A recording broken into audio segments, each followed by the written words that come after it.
as far as like being a musician goes, obviously like there's the talent aspect. Like you have to be good, right, to like stay busy. But what do you think separates the really talented musicians out there that aren't working from the ones that are working? Well, to the like really talented musicians that aren't working, don't stop. You know, definitely keep practicing. Also put yourself out there. Don't be afraid to do videos. But yeah, man, I mean, to be honest, people just got to put themselves out there, you know? Like literally, I'm talking about there are people that are more skilled than me, less skilled than me, that are working. They are very successful in the music industry. You know what I'm saying? Yeah. Like even though with some gigs, less is more.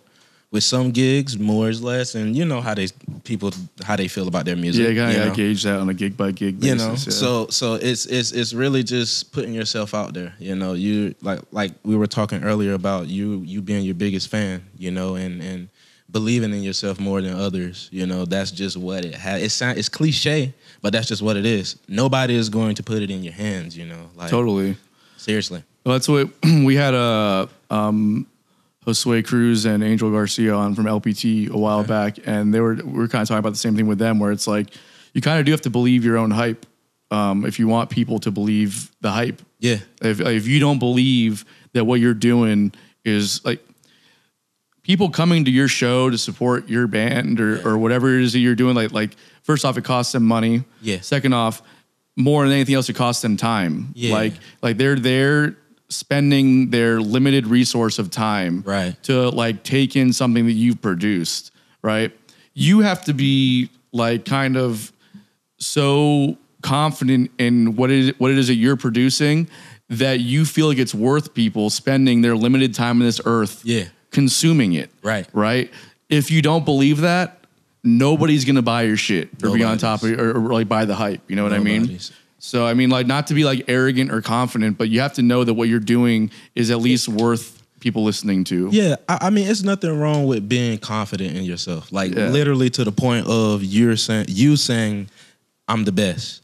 Even though I wouldn't necessarily say it, I mean, you would probably have to catch me on a really, really, really good day to say something like that. But, like, literally, that's just what you got to tell yourself behind closed doors, man. Like, I am the best. I am who I am, you know what I'm saying? And well, because you're the best at being you, right? Exactly. And that's the thing. It's like I don't think there's a person on the planet that would argue that making comparisons in this thing is not a great thing to do, right? But at the end of the day, like saying that you're the best doesn't necessarily mean that you're saying that you're better than anyone else. It just means that you're the best at doing what you do. Yeah, you know, exactly. I mean, don't get me wrong. You definitely got award shows and billboards. And stuff it's all great to get those accolades, but it's bullshit. Exactly. You know. So at the same time, it's just like if you don't ever get nominated for anything, at least to yourself, you know that you're number one. Yeah, you know that you're gonna give 100% every time. You know you're just gonna bring something different to the table every time. Like you just know that. And you got to carry that. Like a lot of people they follow the hype, but it's not really them. You know what I'm saying? Like if you are gonna be the hype, be it. Like actually live it. Actually, the hype is me. You know what I'm saying? Yeah. Like I am the trend. Even though I don't necessarily like following trends and different stuff like that, but at the same time, it's what's keeping certain things afloat. So you're gonna have to adjust some way, somehow, you know, and honestly become the trend. You know, it's not good to nitpick, but at the same time, nitpick for yourself. It is exactly. You know what I'm saying? Nitpick and take certain things, but don't be selfish. Always give thanks. Always show appreciation, people. Please, you know. So like, definitely, whoever gives you inspiration to do anything, like, please tell them thank you. Yeah, and like thank you. Yeah. Oh, you're welcome, Bill. Thank you. Yeah. Thank you guys. Thank you, Chris. And also thank you. Like something else that I think is really important. Something else I think is really important is realizing the importance of like people that support what you do. So like beyond musicians, but like people that support music, that just like they're a fan of your music. Yeah. Like when they come up to you and say, you did an amazing job, like you're awesome. Even if you feel like you had the worst night ever, you got to just say thank you to that. You know, like seriously. accept that, because that is an inspiration too to keep going. Facts. Number one. And number two, if you don't accept it, you look like a dick because you just like downplayed what like their standard for what they think is good as music. You know what I mean? Yeah, yeah. You know, No. If you was gonna talk, go ahead and talk. I was just gonna say that's what we were talking about from earlier when we played at Monkeys on Friday. Yeah. And without a doubt, like garbage. But people kept on saying how good it was and everything like that. And an amateur would be like, it was awful. It was awful. Yeah. And it was just a cover gig anyway. Yeah. It's not like a real show, but Easy money. But to them, like, it is, and they're giving you a compliment, and we were just like, oh, thanks, man. I really appreciate it. That's what you gotta It's do. like, yeah, we had a great time. I mean, sometimes your worst is the best to people, like I feel bad for them. It does. No, seriously, it doesn't make sense, but just sometimes because me playing, like I've had shows where I felt like I was not there, but people came up to me and were like, dude, that was insane. Like that was crazy. And I'm like, I know, to me it wasn't crazy. I mean, but you're your biggest critic, so. And like you said, you just gotta, be humble and say thank you. Yeah, seriously. And don't make it about you at that point. Exactly. Yeah, 100%. I'm with you for sure. There's also that thing about like when you feel like you're going for something and it's not working out, right? It's like people see that failure and not that they don't acknowledge the failure, but they appreciate that you were going for something. And they're like, thank God that's not me. Yeah, no. I think musicians definitely get that in their head, right? Like other musicians watching will see that and they'll be like, "Thank God that's not you're going for it. You're failing." Shit. I mean, you definitely have certain musicians that they may know the show, may not, but most of the time, a lot of musicians they want to see you mess up, but at the same time, it's like, well, shit, if I do mess up, I don't care. Like, the gig is over.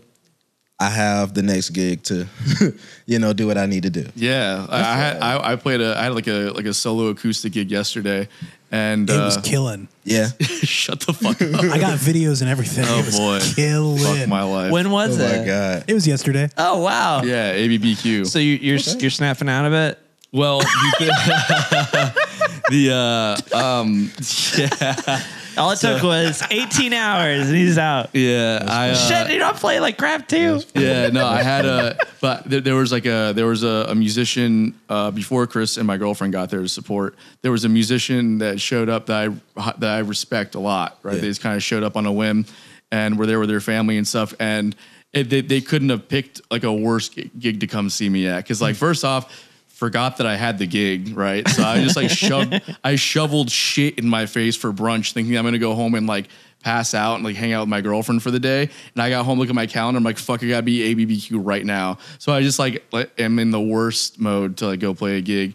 And then so anyways, they show up and like, very kind at the end of it. You sound great, man. It sounds great. Yeah. But like just in my mind, obviously you say thank you and do the whole thing. But in my mind, it's like there's no worse feeling than somebody showing up that you respect and just watching you play a shit gig. Yeah, it's pretty bad. It's because it's like, I mean, they don't know it. I mean, some could think that that's happening, but they don't necessarily know it. Like, That's what I'm saying. That's what makes it suck, though. It's like they don't know that you're having a bad gig. They just think that's how you play. Gotcha. And that's the worst part. You're just like, I swear I'm better than this on a regular day. Or if I'm playing with a band or something, it's a lot more entertaining. But, whatever. It is what it is. But, like, those are the trying scenarios, I think, I wanted lessons. The food was delicious, though. Oh, yeah. The food is very good at ABBQ, I will say. Go support, for sure. I want to know if that's what people think when we're playing on stage together. Because what we do is whoever messes up, like all we do is just like smile real big exactly when it happens instead of laughing or like getting mad or anything like that. Definitely smile. Because we're just like, making fun of each other really. I'm like, oh, nice one. Nailed it. Yeah. But I wonder if anybody looks at that and like, oh, man, they're just having a great time. Totally. That's why you do it. That's why you do it. Definitely.